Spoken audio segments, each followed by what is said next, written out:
Okay, so I thought in this video I would take a little um, break from sort of a break. It's not really a break, but a divergent path from what I was talking about in the last video, um, which was a whole series on.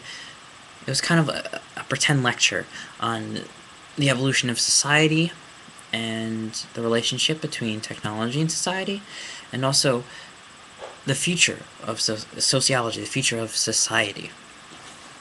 So, I think a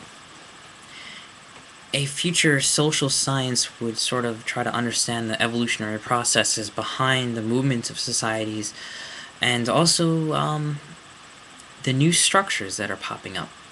Now, this all has to do with,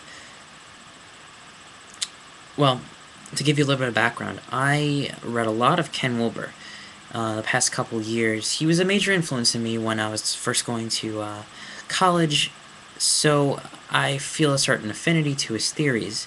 And for a certain time, I guess I was a Wilber head. I was just studying him and studying his theories. He had so much, and I just absorbed all of it.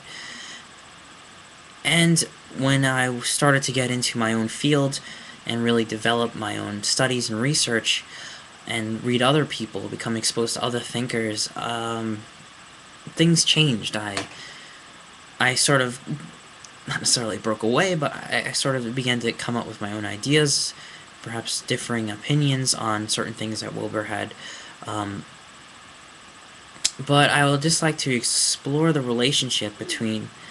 Now, those of you who aren't familiar with Wilber, Ken Wilber is a philosopher and theorist, and I guess you could say a very, very powerful leading authority on the nature of consciousness and the evolution of societies. And his big theory has often been called integral theory. I know that's a mathematical theory, but in his philosophy, integral theory is a way to see the many different structures in society and how they've evolved and how they're all connected. And basically, it tries to say that everybody is right to a degree, contingent upon their time and place in history, and through evolution. Basically, he believes there is an evolution of consciousness and an evolution of societies that has begun since time immemorial, and it continues today. And these basic principles I do agree with. Basically, his idea is that the next stage of our evolutionary development, of our consciousness, of our conceptual, if you're unfamiliar with the word noosphere, which is basically, I forgot who it was coined by originally, but Teilhard talked a lot about this.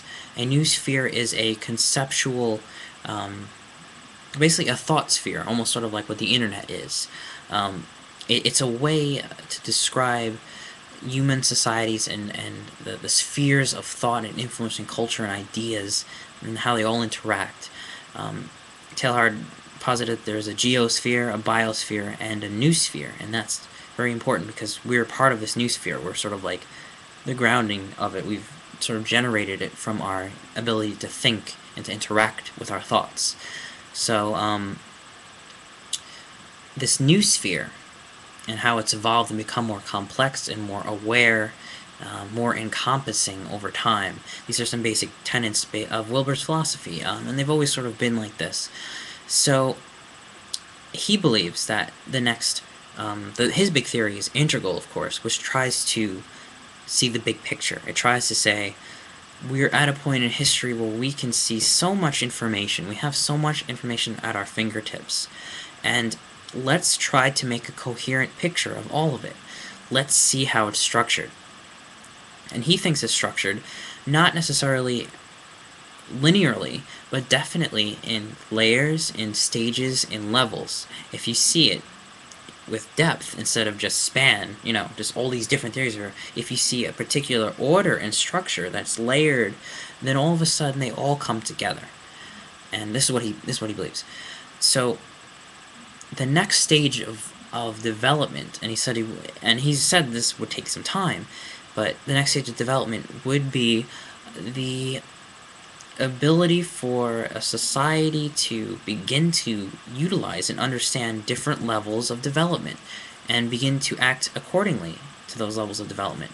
So basically it's saying, it's almost like in psychology how we have stages of psychological development. He thinks societies follow the same sort of thing.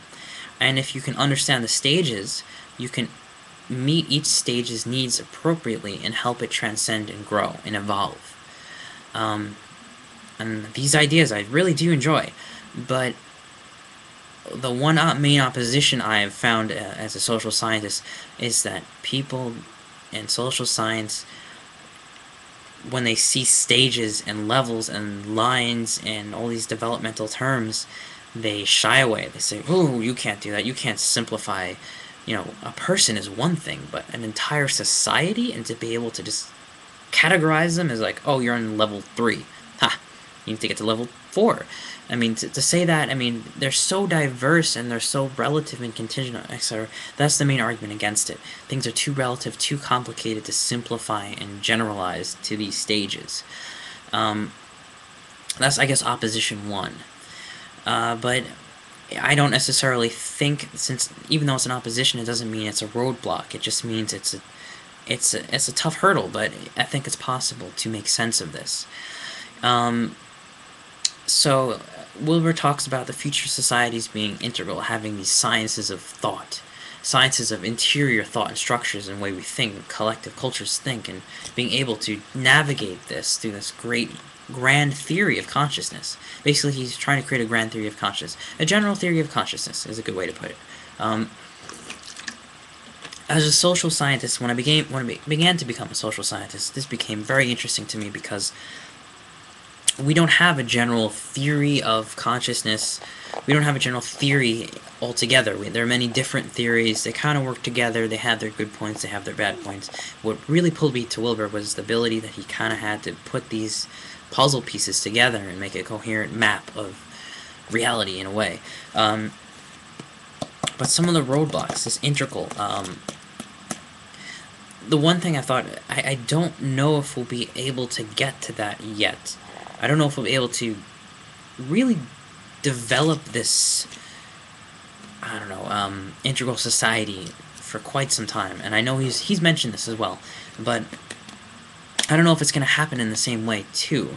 No, there have been criticisms of Wilber's theories as being too abstract, too metaphysical, developing their own terminology instead of trying to remain within the already existent sciences.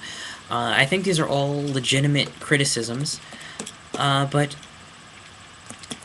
I think that if you want this theory to succeed, you kind of have to take into account where people are. And again, it's almost using what Integral says you should do.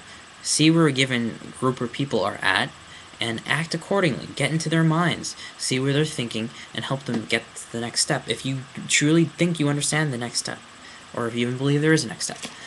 So, what I think needs to get done, at least what I think is a true integral theory, I think almost Wilber was ahead of his time in a way, like setting the seeds for some future great theories that he'll probably be remembered more so than his critics, which usually tends to happen. But at any rate, this evolution of society, I think, has some great points, and this integral theory has some great points. But at first, I think we're going to have to take baby steps. I think one of the first major things we have to recognize is that social scientists are trying to ground themselves in empirical research, and they don't want to take the risk of jumping into spirituality, etc., etc. That's okay. I mean, what are you going to do? It'd be nice if they didn't do that.